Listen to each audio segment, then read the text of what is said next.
Avant de démarrer cette vidéo, n'oubliez pas de me soutenir en likant ou vous abonnant, tout en laissant votre avis en commentaire. Et ce qui est très important, c'est de regarder la vidéo entièrement afin de m'aider sur mon référencement par rapport à YouTube. Pour vous, ce n'est peut-être pas grand chose, mais ça pourrait récompenser mon travail effectué afin de vous satisfaire sur différentes vidéos que je peux vous proposer. Par ailleurs, si vous souhaitez avoir encore plus d'informations sur vos œuvres préférées, un manga, un animé comme Dragon Ball, Boruto ou encore même SNK, n'hésitez pas à rejoindre mon serveur Discord Manga News. Vous pourrez trouver tout type d'informations qui pourraient vous intéresser. Sur ce, je vous souhaite une excellente vidéo. Salut les KT, j'espère que vous allez bien. On se retrouve pour faire une petite review sur l'épisode 20 de SNK, mettant en avant les personnages de Eren et de Siegle au travers d'un voyage grâce au pouvoir de l'Axe au niveau des souvenirs de Grisha Yeager.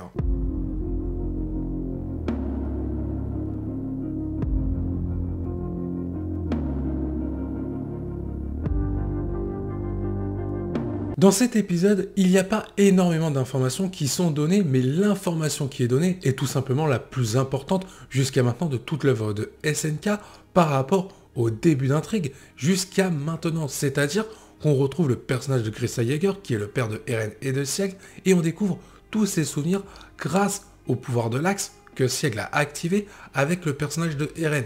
Et Siegle a l'intention de faire ouvrir les yeux à Eren concernant les véritables intentions sur leur défunt père. Comme il est dit dans cet épisode 20, au final, l'histoire de Grisha Yeager et de ses actions vont amener à ce que va donner l'œuvre de SNK au travers de 4 saisons et la vérité est sur le point de s'assembler entièrement et surtout d'éclater entre Eren et de Siegle par rapport à ce qu'a fait Grisha Yeager. Toutefois, Siegle pensait avoir une vérité convaincue, une vision convaincue à l'égard de son père Grisha et de ses intentions.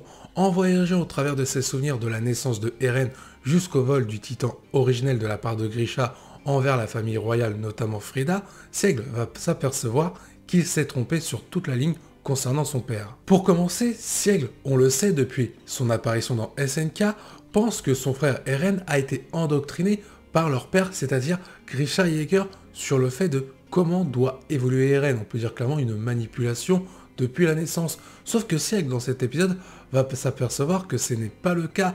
Eren agit par sa propre volonté et Eren dit clairement à un moment donné que la liberté, si on veut me la prendre, je la prends en premier par rapport aux autres. Donc ça montre bien que c'est la personnalité de Eren qui est mise en avant et non un endoctrinement de la part de son père Grisha. De plus, il faut quand même se rappeler que Siegle souffre du manque de son père par rapport au fait que Grisha l'a abandonné en ne s'occupant pas du tout de lui. Et pire, Siegle pensait que son père l'avait totalement oublié, mais dans cet épisode 20, on s'aperçoit que Grisha a énormément de remords et qu'il tient à Siegle, ce qui va faire un petit peu vriller Siegle au niveau des émotions. Celui-ci va se rendre compte que son père l'aimait plus que tout. Grâce aux souvenirs qu'il peut apercevoir de Grisha, Siegle s'aperçoit qu'en réalité, son père souhaitait plus que tout protéger sa famille, sa femme et ses enfants, Eren et Siegle, de la menace des titans.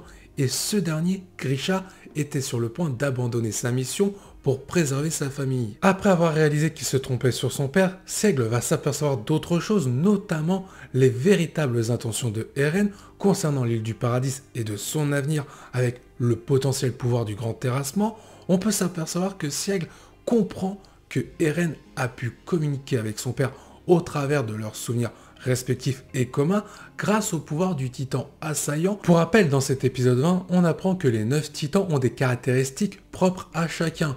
Le titan assaillant a la possibilité d'offrir à son utilisateur d'accéder aux souvenirs de son avenir par rapport au successeur du titan assaillant. Vous l'aurez donc compris, tout comme Siegle, Grisha, au travers des souvenirs que peuvent voir Eren et Siegle, est capable de voir l'avenir, surtout de l'île du Paradis, grâce à l'avenir de Eren qui possède pour le coup le titan assaillant. Autre chose plutôt marquante dans cet épisode avec les souvenirs de Grisha, c'est Eren qui va pousser son père à voler le titan original, c'est-à-dire à Frida, la famille royale, et par la suite, c'est Eren pour le coup qui va décider de la mort de sa propre mère, Carla. En entendant les propos de Eren, Grisha, qui dans un premier temps ne voulait pas écraser ou plutôt exterminer la famille royale car c'était des enfants, va décider finalement de les éliminer afin de s'emparer du titan originel. La fin de l'épisode 20 va se conclure avec une surprise, surtout pour le personnage de Siegle, car son père Grisha est capable de le voir et le prend dans ses bras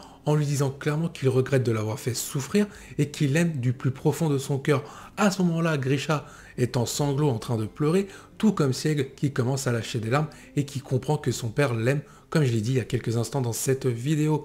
Mais avant que cet épisode se conclue, Grisha a une requête pour Sieg, celle d'arrêter Eren. Cet épisode 20 en termes de scénario montre deux choses. Déjà, le scénario est en train de rassembler toutes les pièces du puzzle pour arriver au climax final, notamment au climax de l'œuvre de SNK.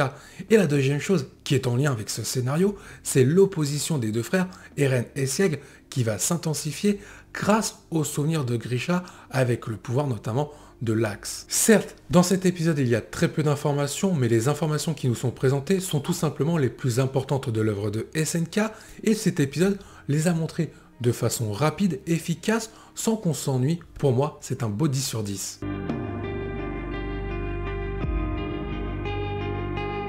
Pour le côté technique, nous allons parler de l'animation. Il n'y a pas grand chose à dire dans cet épisode 20 de A à Z. C'était de l'animation de narration. Elle a été très bien exploitée, le scénario a été bien mis en valeur, surtout qu'on revenait sur différents passages nostalgiques en rapport aux saisons précédentes. Je pense notamment à des scènes de la saison 1, 2, 3, bien entendu. On peut voir notamment lorsque Mikasa s'était fait agresser avec l'intervention de Eren. Il y a des références par rapport à ça. Sur ce coup-là, ça a été bien exploité et on ne s'est pas ennuyé, comme je l'avais dit pour le scénario, mais l'animation a fait son travail. Ce sera un 10 sur 10 également. En ce qui concerne les OST, j'ai trouvé que les OST utilisés, il y en avait peu dans cet épisode, ça il faut le souligner, mais les OST utilisés étaient plutôt appropriés pour les scènes qui nous ont été proposées afin d'impacter le début, enfin l'intensification plutôt de l'opposition entre Eren et Sieg au travers des souvenirs de Grisha ainsi que la relation Grisha et Sieg. Sur ce coup-là, ça a été plutôt pas mal. J'aurais aimé toutefois, et là c'est vraiment pour chipoter, une ou deux OST vraiment impactantes, si ce n'est peut-être les meilleures de l'œuvre de SNK, pour vraiment montrer ce climax qui est sur le point d'arriver au travers des éléments de ce puzzle du scénario qui sont en train de s'assembler par rapport à une vérité qui commence à éclater à la fois pour Sieg mais à se confirmer aussi pour le personnage de Eren. Pour donner une note globale des OST sur cet épisode 20, je mettrai la note de 9 sur 10. Terminons par parler du design, et que dire du design dans cet épisode 20, il a été extrêmement bien mis en valeur, que ce soit au niveau des paysages avec les souvenirs de Grisha, notamment grâce au pouvoir de l'Axe, ou encore le détail par rapport au design des personnages. Sur ce coup-là, c'était plutôt beau à voir, et notamment la scène avec le massacre de la famille royale lors du vol du titan originel de la part de Grisha, c'était extrêmement bien montré, et surtout, le niveau dramatique, mais surtout sanguinaire, a été très bien appuyé avec différentes façons. D'un côté, on cache un petit peu le massacre, et de l'autre côté,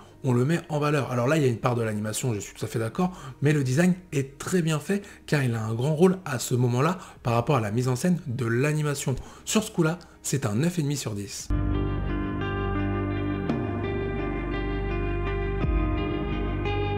Cette review se termine ici, je vous invite à liker, à vous abonner, tout en laissant votre avis en commentaire. Je vous dis à la prochaine, portez-vous bien, et n'oubliez pas que la volonté du KT soit avec vous.